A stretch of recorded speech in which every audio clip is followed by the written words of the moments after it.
This is Dyson's very first compact upright vacuum, the DC24. Launched in March 2008, this was the baby version of the well-known, famous DC25. So this is going to be a first look at the Dyson DC24 All Floors.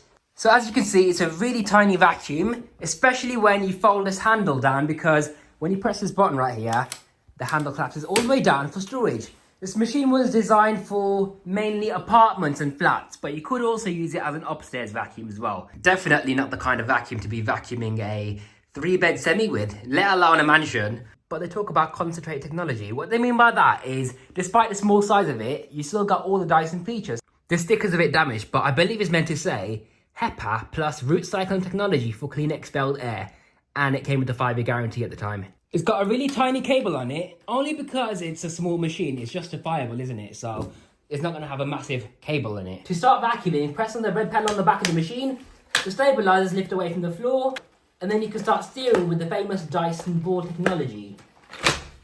Now, using the wand and tools is a bit of a funny design on this, because when you press the red button right here, the wand handle would fall down, and sometimes it can smack itself down onto your hand and it pinches you. So it's not the best design, but the wand comes out anyway. And then you can remove your pipe, which is a very short pipe, obviously, for a small vacuum. So this machine will reach up to 1, 2, 3, 4, 5. Yeah, definitely not 6 stairs. But because it's a lightweight vacuum, you can just carry the machine in one hand and vacuum the stairs with the other hand. So it's not too bad. One thing that really irritates me about this machine is how this is meant to be the only accessory on this basic model. So it doesn't matter if you need a crevice tool, dusting brush, stair tool, this is the only accessory you got. So let's say if you want to vacuum the stairs, you got this tiny accessory. It's an alright dusting brush, to be fair, but if you want to use a crevice tool, you're better off using the end of the wand. And what doesn't make sense to me is why there's a click fit over here, so the tools are going to stay in place, right? That's a good design, but when it comes to the end of the wand, it's only friction fit. I mean, it holds on fairly well, but why would they change it like that? It's the complete opposite of a DC33 where you have click fit on the end of the wand, but only friction fit on the end of the hose cuff. Like, it doesn't make sense at all. But just like a DC07, you can actually reverse the wand and have it like this. Unfortunately, the handle doesn't lock into place on the lowest height setting, so you're only gonna have to use it at its extended length. Now, because this Dyson has a changeover valve, what it does is it diverts the suction from the cleaner head up to the pipe. So when you lift out the wand, yeah, in this moment, what happens is the suction goes from the cleaner head to the pipe. So when you lift it out, this happens. It's quite an interesting design there, isn't it? Often, with age, these will get stuck, so when you remove the wand, it will stay open like this. And then people will wonder why it's not picking up. Now, the cyclone technology was a bit of a step down from the previous Dyson, such as DC07 and 14, because you've only got 5 cyclones. So if you press this button right here, off comes your bin and cyclone for easy emptying. Press it again, and the bin flap opens up, which is nice and simple, right? You can remove the bin like so. So you can wash the bin, brush down the shroud, and that's all the maintenance you got to do with this thing. So it's pretty simple. On the top of the cyclone, you got filter A. There's no gaskets around this at all because the filter has a thick rubber seal around it, which is supposed to be the gasket. So when you close the lid, the rubber seal is meant to be compressed by the lid and therefore form a seal around the sides. But this wasn't a really good design, you know, because when this filter would get really, really badly blocked, what would happen is the filter would get lifted up into the lid right here, meaning all the dusty air would go past the filter, coming out the top of the cyclone exit, going all the way down to the motor, so you get a really dusty motor, and then it clogs the HEPA filter, which I'll show you in a moment. You're meant to wash these filters once a month as well, so what does that tell you? And this is how you access the secondary filter. If you recline the vacuum, you can then access the post motor filter by pressing on this purple button right here. The door opens up, and then that gives you access to your post motor filter, just like a DC25. Now, this might be a HEPA filter, but it wasn't the best design because just like a DC25, these gaskets would leak air past them, which means dust would also get past these as well. So this Dyson era wasn't the best for filtration. Now let's take a look at my favourite part of any vacuum, the cleaner head. So you've got a thin brush bar, you can see, which is prone to getting wrapped up in hair, but the good thing about this is You can easily remove the brush bar by turning this fastener right here. You can use a coin as well, which is a bit easier, but the point is this end cap lifts out and then the brush bar slides out for easy cleaning. You've got these grooves in the brush bar, so you can easily slide a pair of scissors in there and cut away any hair that's wrapped around the brush bar. You could also remove the cleaner head by lifting upon this bracket, and then the cleaner head comes off, like so.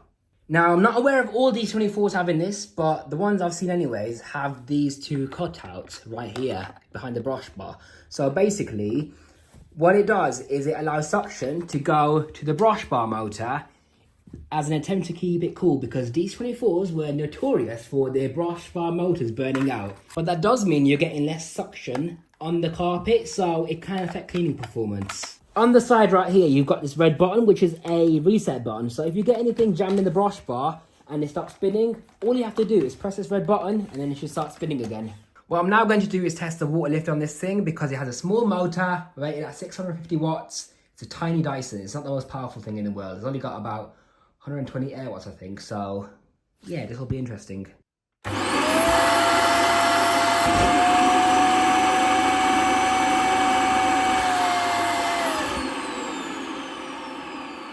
That's better than I thought. Then again, you know, Dysons are meant to have strong motors in them because they have to cope with the complex air paths, such as cyclones, for example. And that's why Dyson use changeover valves in an attempt to shorten the air path, because the cyclones are already restricting the airflow. So on top of that, they need something to make the airflow as optimized as possible. Because the shorter the air path you have in a vacuum, the more powerful it is.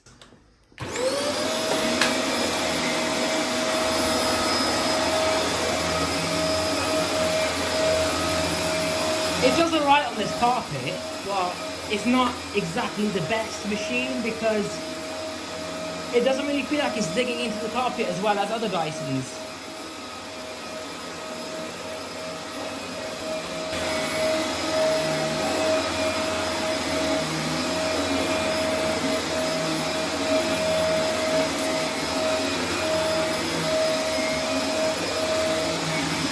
I like how well it steers though.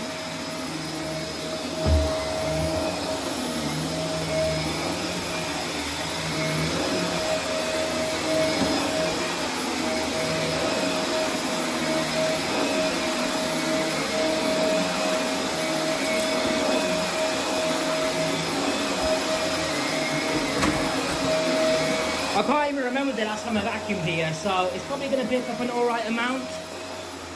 And yes, you have that brush control, so when you press this button, the brush bar turns off.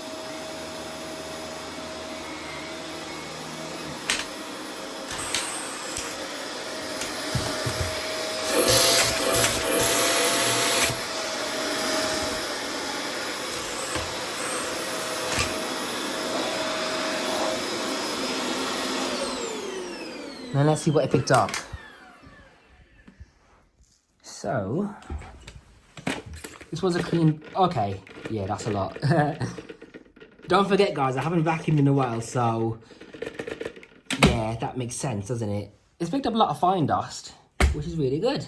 So to summarize my thoughts on the D24, it's a nice, compact, robust little machine. Physically robust, I must say, because the plastics are pretty high quality. I like how tiny it is, it's pretty quiet, but, you know, with age, these machines develop quite a lot of faults, such as these cleaner heads having rattly end caps, which vibrate a lot and make a lot of noise, making the machine go from a quiet vacuum to a noisy vacuum. The circuit board on this side likes to fail, as well as the brush bar motor on the opposite side of the cleaner head. The main motors in these are also unreliable because they burn out a lot. Well, the electrical faults I'm mentioning are relevant to the 240 volt D24s. I'm not sure about the 120 volt D24s because I've heard they can be a little bit more reliable, but these ones anyways are unreliable.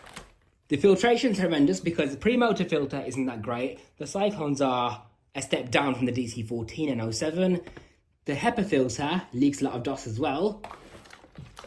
These changeover valves don't work properly after a while because they get stuck when you're trying to remove the wand. And there's also a foam cyclone gasket, which Dyson have decided to use instead of rubber, so that's another thing to go wrong. Because when they do perish eventually, they affect the cyclonic ability, unfortunately. So that's another thing to go wrong on these Dysons. But despite all these things. Oh yeah, sometimes the switches get sticky as well because I don't know what it is, but they need a bit of cleaning inside to make them work again.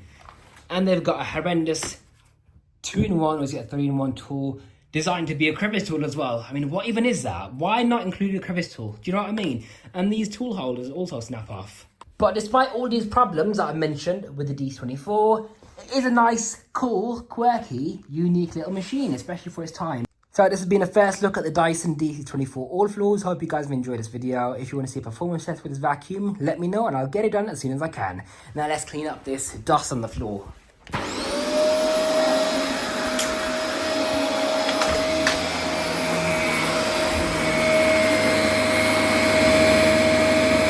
No agitation, but I can see it anyway.